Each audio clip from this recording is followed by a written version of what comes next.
So hello guys, welcome back to my channel wrestle time. तो guys कैसे हैं आप सब? होप सब बढ़िया होंगे। और गाइस सैटरडे था, जो हर सैटरडे की तरह आज कवर करना था स्मैकडाउन के पूरे 2 घंटे के शो का रिव्यू। बहुत धमाके हुए हैं। रोमन रेंज और डैनियल ब्रायन का जो मैच था उसमें और थोड़ा मसाला ऐड हो गया आज के शो में। क्या हुआ वो तो आपको वीडियो के एंड में पता लग ही जाएगा। तो गाइस बात करते हैं गाइस आज के स्मैकडाउन के शो की। तो गाइस सबसे पहले गाइस शो किक ऑफ करते हैं हमारे rated R superstar Royal Rumble 2021 के विनर एज। और सबसे पहले आपको ये बात करते हैं कि मैं यहाँ पर कुछ बात करने आया हूँ रोमन रेंज के बारे में। और वो यहाँ पर फिर यही कहते हैं कि रोमन रेंज मुझे कहता है कि मेरी वाइफ है, मेरे बच्चे हैं और वो मेरे साथ मैच नहीं करेगा। और उसके बाद एच कहते हैं कि रोमन रेंज अपने आप को हेड ऑफ़ द टेबल कहता है, लेकिन उसको ये नहीं पता कि उस टेबल का जो कारपेंटर है, जो उसको काटता है, जो भी करता है, उसको बनाता है, वो मैं ही हूँ। तो यहाँ पर काफ़ी बढ़िया लगा था मुझे ये वाली लाइन एच की। और यहाँ पर तभी वो डैनियल ब्रायन के ऊपर भी आते हैं और यहाँ पर वो कहते हैं कि डैनियल ब्रायन ने पिछले हफ्ते कहा था कि वो पिछले 3 महीने से इतने मैच नहीं लड़ा जितने मैं 3 हफ्तों में लड़ लिया। और उसके बाद वहाँ पर फिर एच कहते हैं कि जब डैनियल ब्रायन रेसलिंग में नहीं था, जब वो ऐसे कहीं आलतू फालतू में कहीं घूमता रहता था, तब मैंने इतने बड़े बड़े सुपरस्टार, इतने बड़े बड़े लेजेंड्स के साथ मैच लड़े हैं। जॉन सीना वगैरह काफ़ी बड़े बड़े नाम लेते हैं, क्योंकि मेरे को बिज़नेस पसंद है WWE का। तभी एंट्री मारते हैं यहाँ पर डैनियल ब्रायन और वो कहते हैं कि मैं तो को रिस्पेक्ट करता हूँ और मैच जाना चाहता हूँ रेसलमेनिया 37 के मेन इवेंट में, लेकिन अगर तू भी उस मैच में होगा तो मुझे कोई प्रॉब्लम नहीं होगी। और उसके बाद वो कहते हैं डैनियल ब्रायन नहीं, फिर एच गाइस कहते हैं। एच भी काफ़ी वहाँ बातें करते हैं, दोनों की काफ़ी यहाँ पर वर्ड्स एक्सचेंज होते हैं एच और डैनियल ब्रायन के ओपनिंग सेगमेंट में ही। और इसके बाद यहाँ पर एच कहते हैं कि तू एक बढ़िया सुपरस्टार है बट तू मेरे से बेटर नहीं है। और ये कह के एच वहाँ से सर रख लेते हैं। और इसके बाद ये डैनियल ब्रायन और एच का ओपनिंग सेगमेंट खत्म होता है। रोमन रेंस की कोई अपीयरेंस थी नहीं। और बाकी एच और डैनियल ब्रायन यहाँ पर इतना हमें क्लियर पता लग गया कि बिल्कुल भी सेम पेज पे नहीं है। और इसकी हमें एक गाइस फिजिकल ब्रॉल भी देखने को मिलती है मेन इवेंट में। वो आपको वीडियो के गाइस एंड में पता लग जाएगा। बट गाइस इसके बाद आता है शो में दूसरा मैच, जो गाइस एक टैग टीम मैच था। काफ़ी सारी यहाँ पर टैग टीम्स थी। रे मिस्टीरियो एंड डोमिनिक मिस्टीरियो के साथ यहाँ स्ट्रीट प्रॉफिट्स थे, जो एक फेस टीम है। और इनकी अपोनेंट टीम थी यहाँ पर SmackDown tag team champions Dolph Ziggler and Robert Roode and Otis and Chad Gable. Match काफ़ी अच्छा था। एंड में यहाँ पर डोमिनिक ने भी यहाँ पर 619 लगाया था मेरे हिसाब से रॉबर्ट रूड पर। और उसके बाद एंड में मॉन्टेस फोर्ड यहाँ पर अपना फ्रॉग स्प्लैश लगाते हैं, रॉबर्ट रूड पे पिन करते हैं। और जो यहाँ पर फेस टीम है वो जीत जाती है। Rey Mysterio and Dominik and Street Profits की टैग टीम इस मैच में विक्ट्री हासिल कर लेती है। और इससे मैं कहने की लग रहा है कि सारी टैग टीम्स एक बड़े चैंपियनशिप अपॉर्चुनिटी के लिए लीड कर सकती है। मे बी ये एक रेसलमेनिया का मैच हमें हिंट कर रहा हो। बट मेरे हिसाब से अगर इस मैच में मतलब इस इन 4 टैग टीम्स में एक टैग टीम आएगी और वो में भी हो सकती है ऊसोस, तो गाइस काफ़ी तगड़ा मज़ा आ जाएगा। मैं तो बस उस टाइम का इंतज़ार कर रहा हूँ कि जल्द से जल्द जिमी ऊसो अपने रिटर्न करे और ऊसोस की टैग टीम दोबारा से रीयूनाइट हो जाए। और गाइस इसके बाद स्मैकडाउन सेवियर सेथ रॉलिंस का बैक स्टेज सेगमेंट होता है केला ब्रैक्सटन के साथ। वहाँ पर वो कहते हैं कि मेरा सिजारो के साथ बिजनेस ख़त्म हो गया है। उसको मैंने इतनी बार समझाया, इतना मारा, लेकिन उसको कुछ समझ नहीं आता, वो पागल है। और इसके बाद केला ब्रैक्सटन यहाँ पर कहती है कि हाँ, आज से ज़ारो का पिछले हफ्ते की तरह मैच होगा बडी मर्फी के साथ, उनका रीमैच। और तभी जैसी बात यहाँ पर केला ब्रैक्सटन कहती है तो सेथ रॉलिंस काफ़ी यहाँ पर हैरान हो जाते हैं। यहाँ पर काफ़ी बार उनकी टंग स्लिप करती है और काफ़ी यहाँ पर थोड़े कह सकते हैं काफ़ी मतलब ऐसा लगता है कि वो मैच के अंदर पूरा खो से गए हैं, क्योंकि बडी मर्फी का जब जब नाम आता है तो सेथ रॉलिंस थोड़े यहाँ डिसअपॉइंट होते हैं। बट ये सीन मुझे ज़्यादा अच्छा लगा नहीं था, बट जो भी है मैच है काफ़ी अच्छा था। और इसके बाद आता है सिजारो और बडी मर्फी का मैच। मैच यहाँ पूरा होता नहीं, क्योंकि वैसे मैच रेसलिंग वाइज अच्छा था, बट एंट्री मारते हैं यहाँ पर सेथ रॉलिंस। वो यहाँ पर स्टील चेयर लेके आते हैं और अटैक कर देते हैं सिजारो पे। सिजारो ये मैच डिस्क्वालिफिकेशन से जीत जाते हैं बडी मर्फी के अगेंस्ट। सेथ रॉलिंस यहाँ पर 2 बार अपना फिनिशर कर्ब स्टॉम्प लगाते हैं सिजारो पे। और इसके बाद वहाँ पर स्टील चेयर में जो गैप होता है वहाँ पर सिजारो की गर्दन डालते हैं और उसके बाद वहाँ पर स्टॉम्प मारने की कोशिश होती है, बट रेफरी और ऑफिशियल्स वगैरह उनके रोक देते हैं, वरना यहाँ पर सिजारो की हालत काफ़ी पतली हो जाती। और काफ़ी अच्छा मैच रहा था और सेथ रॉलिंस की बड़े महीनों बाद आज कोई फिजिकल ब्रॉल देखने को मिली थी। इसके बाद गाइस आता है सेमी जेन का बैक स्टेज सेगमेंट, जहाँ पर वो केविन ओवंस को कहते हैं कि तुम मुझे अभी एक बढ़िया सुपरस्टार लग रहे हो, क्या तुम अभी मेरी इतनी तगड़ी ओपी डॉक्यूमेंट्री बनाना चाहोगे। मतलब ओपी वर्ड तो अपनी तरफ से यूज़ कर रहा हूँ, सिर्फ सेमी जेन ने ओपी वर्ड यूज़ नहीं किया था। और इसके बाद यहाँ पर सैमी ज़ेन को केविन ओवेंस कहते हैं हाँ हाँ मैं देखूंगा ज़रूर, बट अभी मेरे को जाने दूँ कि अभी मेरा सेगमेंट होने वाला है केविन ओवेंस शो का। और इसके बाद यहाँ पर सैमी ज़ेन काफ़ी खुश हो जाते हैं कि चलो फाइनली किसी ने उनकी डॉक्यूमेंट्री में आने में अपनी हामी भरी। इसके बाद गैस हमें देखने को मिलता है केविन ओवेंस शो, और इससे पहले गैस बैक स्टेज हमें सेगमेंट देखने को मिलता है जहाँ पर रेजिनाल्डो और नाया जैक्स कहीं बाहर से शॉपिंग करके आए होते हैं।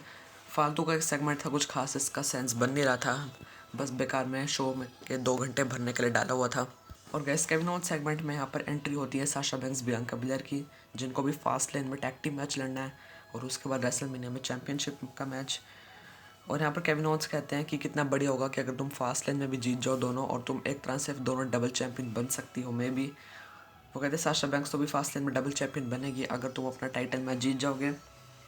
फिर साशा बैंक्स यहाँ पर अपनी जितनी भी चैंपियनशिप हैं, उनकी अचीवमेंट्स हैं अपने प्रो रेसलिंग के करियर में, वो गिनाने लगती है वहाँ पर। बियांका बिलर कहती है मेरे को तुम्हारी अचीवमेंट्स में कोई यहाँ पर इंटरेस्ट है नहीं, मैं भी इस बार रॉयल रंबल जीती थी और मैं तुम्हें हराऊंगी रेसलमेनिया में। फिर साशा बैंक्स कहती हैं कि रेसलमेनिया जब ख़त्म होगी तो उसके बाहर मैं निकलूँगी एज डबल चैम्पियन, मेरे पास वुमेंस टैग टीम चैम्पियनशिप भी होगी, और यहाँ पर मैं अपनी स्मैकडाउन वुमेंस चैम्पियनशिप भी रिटेन कर लूँगी। और यहाँ पर काफ़ी श्योर थी साशा बैंक्स। इसके बाद यहाँ पर एंट्री होती है नाया जैक्स, शेना बेजलर और रेजिनाल्ड की, और यहाँ पर कुछ खास था नहीं सीन। इसके बाद गैस हमें टैग टीम मैच देखने को मिलता है नाटालिया एंड तमीना और साशा बैंक्स बियांका बिलर का। मैच में गाइस पिन हो जाती है हमारी रॉयल रंबल विनर बियांका बिलर। तमीना इस मैच में स्कूल बॉय फिनिशर है शायद से उनकी, वो लगा के बियांका बिलर को पिन करती है और मैच में विक्ट्री हासिल कर ली नाटालिया तमीना की टीम ने।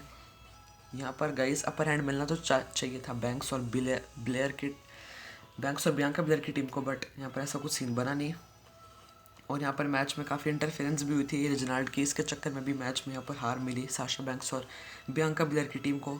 इसके बाद एक सेगमेंट आता है बैक से फिर से रेजिनाल्ड का, और यहाँ पर वो नया जैक्स को कह रहे होते हैं कि मैं चाहता हूँ कि तुम्हें भी डबल चैंपियन बनने का मौका मिले, और उन्होंने कहा कि तुम क्यों ना अगले हफ्ते के लिए चैलेंज कर दो साशा बैंक्स को चैंपियनशिप के लिए। और गाइस अगले हफ्ते की स्मैकडाउन के लिए हो गया है Sasha Banks and Naya Jax का match official for SmackDown women's championship. अब वैसे मेरे हिसाब से रॉ पे इतने टाइम से नाया जैक्स ने अपना वक्त बिताया, वहाँ उनके दिन बदले नहीं है, लेकिन स्मैकडाउन पे यहाँ पर काफ़ी जल्दी जल्दी वक्त और जज्बात बदल रहे हैं नाया जैक्स के। देखते हैं क्या वो करेंगे अगले, क्या नेक्स्ट वीक नाया जैक्स बनेगी न्यू चैम्पियन या फिर नहीं। इसके बाद गाइस यहाँ पर हमें शो में देखने को मिलता है हमारे इंटरकॉन्टिनेंटल चैंपियन बिगी के रिटर्न, और वो यहाँ पर अपने गाइस अपने गर्दन पे उन्होंने यहाँ पर वो लगाया होता है जो गाइस वो कुछ कपड़ा सा होता है, मैं नाम भूल गया क्या बोलते हैं, और यहाँ पर उन्होंने क्रचेस भी लिए होते हैं। लेकिन जैसे वो रिंग में एंटर करते हैं वो ये सारी चीज़ें फेंकते हैं और दिखाते हैं कि ये सब बस ड्रामा था, अब मैं प्रॉपरली फिट हो गया हूँ, और 2-3 हफ्ते में मैंने रिटर्न कर लिया एकदम प्रॉपरली फिट होके। इसके बाद यहाँ पर बिगी कहते हैं कि अपोलो क्रूज ने काफ़ी हरकतें करी है मेरे पीछे से पिछले हफ्ते, तो उसने अपने आपको नाइजीरियन बोल दिया, और अब मेरा सिर्फ एक ही मिशन है आई फॉर एन आई, क्योंकि यहाँ पर अपोलो क्रूज ने जिस तरह से स्टील स्टेप से इंजर्ड किया था बिगी को, तो मैं भी अपोलो क्रूज उसका बदला लें। और तभी यहाँ पर बिगी कहते हैं कि मैं अभी अपनी चैम्पियनशिप का ओपन चैलेंज रखता हूँ अपोलो क्रूज के लिए, उसको मेरी चैम्पियनशिप की इतना वो मेरी चैम्पियनशिप का भूख है, तो क्यों ना आज वो लड़ी ले चैम्पियनशिप के लिए। लेकिन वहाँ पर एंट्री होती तो नहीं अपोलो क्रूज की, अगर वो एक फेस सुपरस्टार होते तो आ भी जाते, बट अभी वो हील है, तो हील सुपरस्टार ऐसी किसी के बुलाने पे आता नहीं है। एंट्री मारते हैं यहाँ पर हमारे किंग कॉर्बिन, जो कहते हैं कि जो मतलब अपने रेसलिंग वाले आउटफिट में नहीं आए होते हैं, उन्होंने ऐसी सोबर कपड़े पहने होते हैं 10,000 रुपये का। वो कहते हैं मैंने $10,000 का, किंग कॉर्बिन कहते हैं कि मैंने $10,000 का सूट पहना हुआ है, कोट पैंट है, और मेरे पास हाँ रोलेक्स की घड़ी है, रोलेक्स की वॉच है, बट फिर भी मैं यहाँ पर मैच एक्सेप्ट करता हूँ।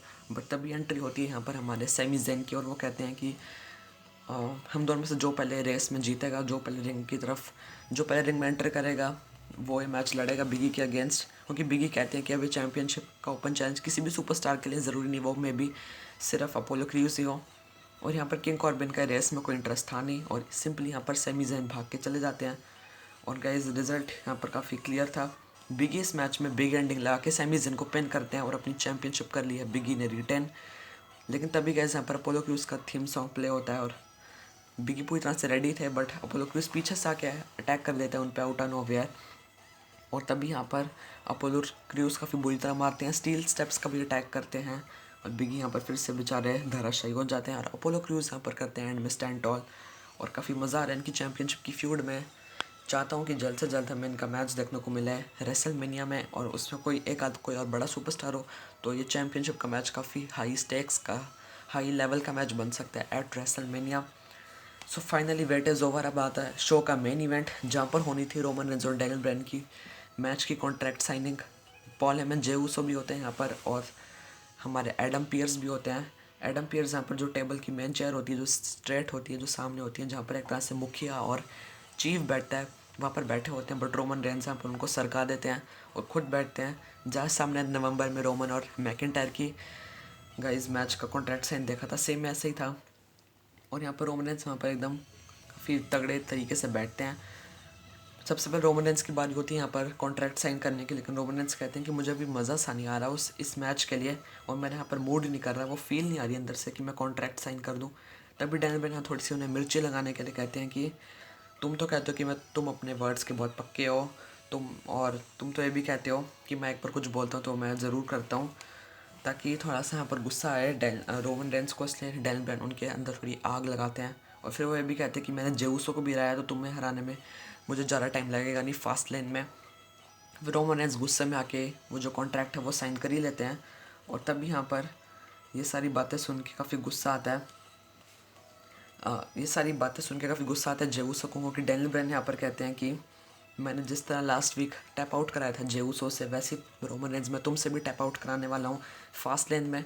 जेउसो यहाँ पर जो टेबल है वो पूरा फेंक देते हैं, टेबल उठा के पटकते हैं, और उसके बाद वो यहाँ पर पूरा फेस टू फेस करते हैं डैनियल ब्रायन के साथ। और वो ये कहते हैं कि डैनियल ब्रायन अगले हफ्ते नहीं, डैनियल ब्रायन यहाँ पर नहीं, जे ऊसो यहाँ पर ये कहते हैं कि तुम्हारा जो चैम्पियनशिप का मैच होगा उसमें स्पेशल गेस्ट एनफोर्सर मैं होने वाला हूँ।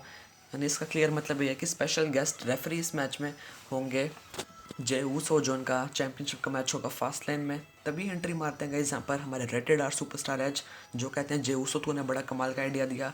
और गाइज यहाँ पर एक तगड़ा मैच और अनाउंस हो गया अगले हफ्ते की स्मैकडाउन के लिए 20 मार्च वाली। और गाइज एज यहाँ पर ये कहते हैं कि अगले हफ्ते मेरा और जेउसो का मैच होगा, और जो वो मैच जीतेगा वो रोमन रेंज और डैनियल ब्रायन वाले मैच में स्पेशल गेस्ट रेफरी का रोल निभाएगा, और काफ़ी तगड़ा मैच बन जाता है। और इसके बाद हमें इन चारों सुपरस्टार्स की ब्रॉल देखने को मिलती है। डैनियल ब्रायन जेउसो को मार रहे होते हैं, एज रोमन रेंज को। पहले मुझे लगता है कि मे बी यहाँ पर डैनियल ब्रायन और एज फेस हैं तो अपनी टीम बना रहे हैं, बट गाइज यहाँ चारों के चारों सिर्फ रोमन और जेउसो को छोड़ के यहाँ एज और डैनियल ब्रायन भी आपस में लड़ी रहे होते हैं, इनकी कोई टीम वहाँ बनी नहीं होती। डैनियल ब्रायन यहाँ पर मार मार के फेंक देते हैं रिंग के बाहर जेउसो को, और जो रोमन रेंज है वो एज को मार रहे होते हैं। नहीं गाइस, एज रोमन रेंज को मार रहे होते हैं। काफ़ी शॉकिंग मेरे को लगा था ये सीन। और तभी इनकी फाइट में घुसने की कोशिश करते हैं डैनियल ब्रायन, एज उन्हें यहाँ से सरका देते हैं, लेकिन इसके बाद रोमन रेंज रिंग के बाहर गिरते हैं, और डैनियल ब्रायन और एज यहाँ पर एक दूसरे से टकराने वाले होते हैं, और डैनियल ब्रायन लगा देते हैं रनिंग नी, और एंड में यहाँ पर स्टैंड टॉल करते हैं डैनियल ब्रायन। और इसी सीन के साथ आज का जो शो है स्मैकडाउन का वो चला जाता है ऑफ एयर। तो गाइस कैसा लगा आज का शो? मेरे को ठीक ठाक लगा, क्योंकि रोमन रेंज और एज की रोमन रेंज और डैनियल ब्रायन की स्टोरी लाइन में हाँ थोड़ा सा हमें थोड़ा नेक्स्ट लेवल का सीन देखने को मिला। अब देखते हैं अगले हफ्ते कौन बनेगा इनकी मैच का स्पेशल गेस्ट रेफरी, जेउसो या फिर एज, जो भी बनेगा मज़ा बड़ा आएगा। तो गाइस उसको जानने के लिए बस चैनल के साथ जुड़े रहना, please like share subscribe to my channel. और 2 बड़े मैच ऑफिशियल हो गए अगले हफ्ते की स्मैकडाउन के लिए, सो स्टे ट्यून। और बाकी जो गाइस मैं भी क्रिकेट का अपना वो कर रहा हूँ IPL का टूर्नामेंट, उसमें गाइस वो टूर्नामेंट अभी बड़ा होने वाला है, क्योंकि मैं उसमें कुछ सोच रहा हूँ। और चलो गाइस मैं उसकी बात आपको अपनी शाम को या रात तक वीडियो आ जाएगी चैनल पे 7-8 बजे तक क्रिकेट वाली, तो उसमें क्लियर कर दूंगा। बट गाइस इस वीडियो में इतना ही था, पसंद आएगी तो please like share subscribe to my channel.